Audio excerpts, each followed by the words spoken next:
દેશી સ્વાદ ચેનલમાં તમારું સ્વાગત છે। આજે આપણે બનાવીશું સાઉથ ઇન્ડિયન ઇડલી ઢોસાનું ખીરું। મારી રેસીપીને વિડીયો સાથે જોવા માટે ચેનલને સબસ્ક્રાઈબ જરૂરથી કરજો।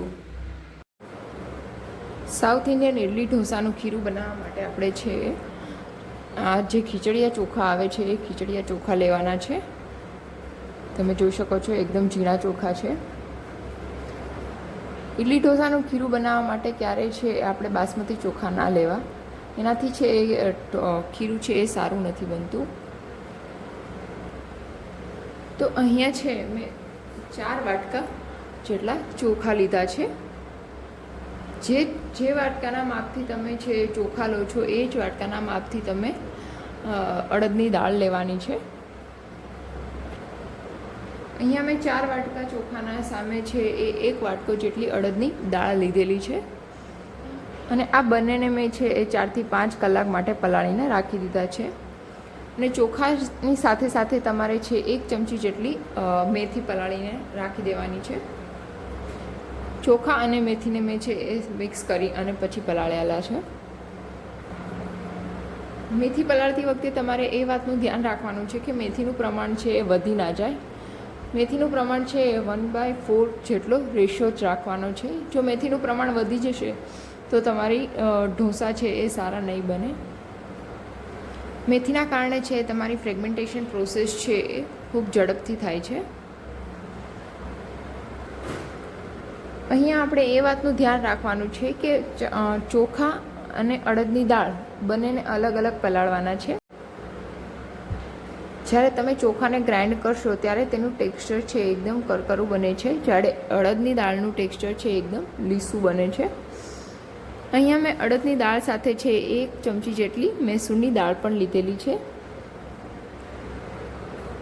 તો આ બંને વસ્તુને છે મેં 5 થી 6 કલાક માટે પલાળીને રાખી દીધા હતા।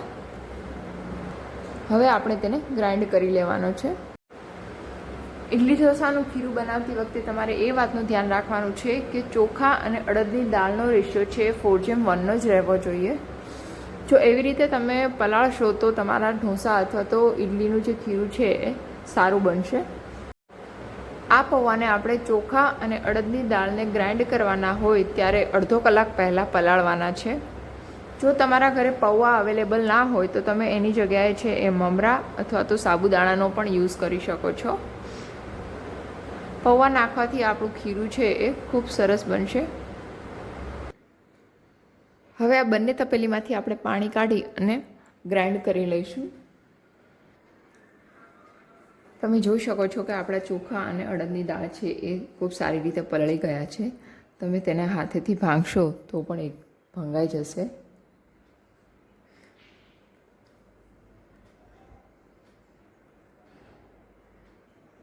હવે આપણે તેને ગ્રાઇન્ડ કરી લઈશું। ગ્રાઇન્ડ કરવા માટે આપણે મિક્સર જારની અંદર ચોખા લેવાના છે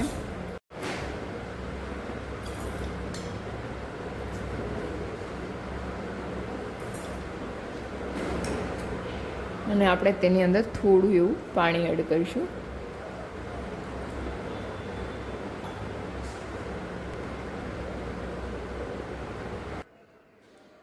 તો આપણું ચોખાનું છે એ ગ્રાઇન્ડર પ્રોપર થઈ ગયું છે। તમે જોઈ શકો છો કે એકદમ કરકરું રહે એ ટાઈપનું આપણે કરવાનું છે। હવે આપણે એ જ મિક્સર જારની અંદર આપણે અડદની દાળને ગ્રાઇન્ડ કરી લઈશું। અડદની દાળનું ટેક્સચર છે એકદમ લીસું કરવાનું છે આપણે।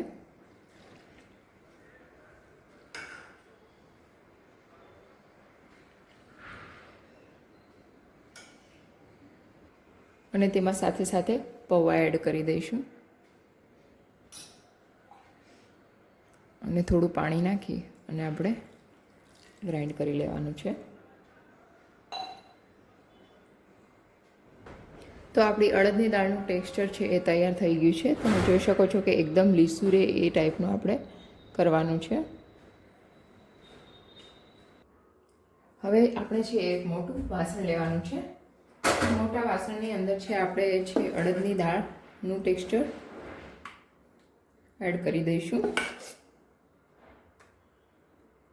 મોટું વાસણ લેવાથી આપણે જે ખીરું છે એને ફ્રેગમેન્ટેશન થવા માટે સ્પેસ છે વધારે મળે, એટલા માટે આપણે મોટું વાસણ લઈશું. ત્યારબાદ આપણે ચોખાનું જે ટેક્સચર રેડી કર્યું હતું એ એડ કરશું. બંનેને મિક્સ કરી દેવાનું છે. હવે આ મિક્સરને છે આપણે હાથેથી 5 થી 7 મિનિટ માટે એક જ ડિરેક્શનની અંદર છે એ મિક્સ કરવાનું છે. આ પ્રોસેસ કરવાથી જે હવાના કણો હોય છે એ આપણા ખીરાની અંદર ઇન્વોલ્વ થશે અને આપણી ફ્રેગમેન્ટેશન પ્રોસેસ છે એ ઝડપથી થશે.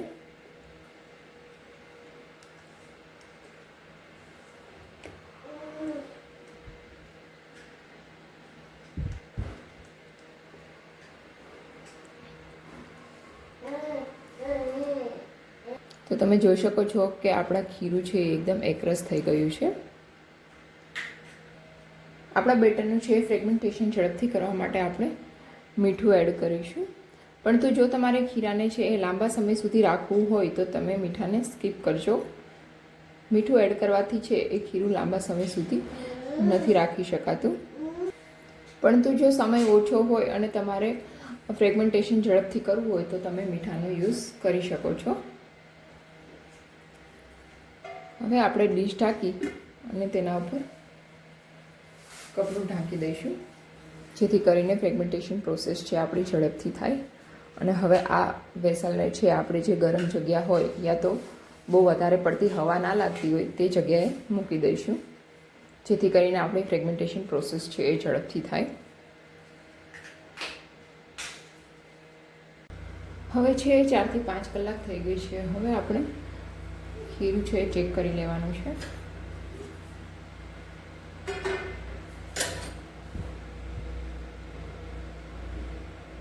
તમે જોઈ શકો છો કે આપણું ખીરું છે એકદમ સરસ થઈ ગયું છે.